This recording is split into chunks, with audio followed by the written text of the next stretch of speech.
Hey guys, it is Sunday here in West Virginia, and we're kind of doing a warm-up for Mopar Monday.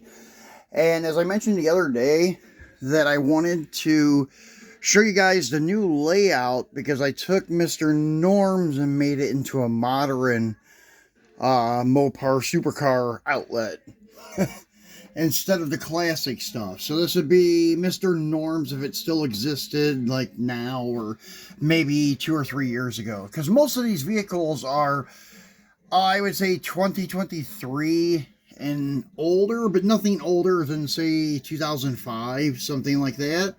But most are between 2016 and 2021, I would say. So over here on the side, instead of having the regular car transporter from M2 with 4 classic muscles on it, we have a newer, I think it's a Ram Rebel, with a Hellcat Challenger and a Demon Challenger on the back of it.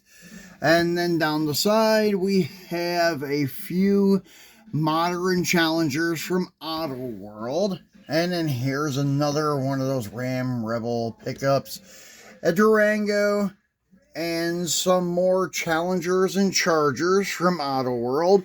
And then there is the Green Light Challenger, their new release with a wheel swap. And then in the showroom, I'm not going to turn on the light, but you can kind of see in there, we have the Color Swatch Challenger and ACR Viper. And then in the back, there are 2 classics of Mr.Norm's race cars. His 64 Dodge and his 68 Charger funny car, but it's really not a funny car. So, but we have those in there. And then here on the side, more Challengers and Chargers. And I do have some of the Stance Hunters. I have 3 of them. There they are.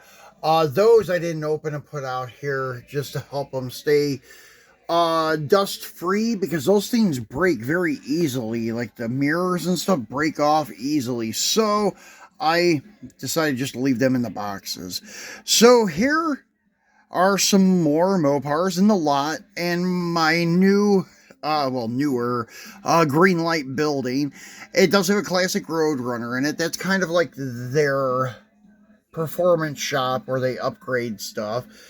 And there's a Charger in there from Hot Wheels. Some more trucks from Auto World and Green Light. And Durangos from Green Light. And some Trackhawks, Chargers, Challengers, and Vipers.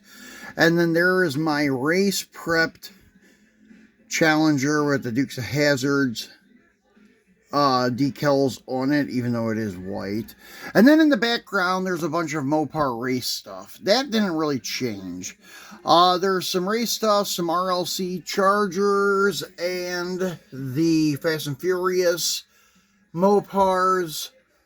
And then over here, some more race prepped Mopars and some of the like late 70s Valaris and Aspens.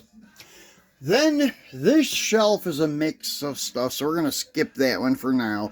Now up here is, like I was saying about my like B-body shrine. It's got B-bodies from Green Light mostly, a few Auto Worlds, and I think that's it. Auto World and Green Light. No, there's a few M2s, because M2 is the only one that makes a 70 Super B that's correct size for 164. Johnny Lightning has a nice one, but it's small.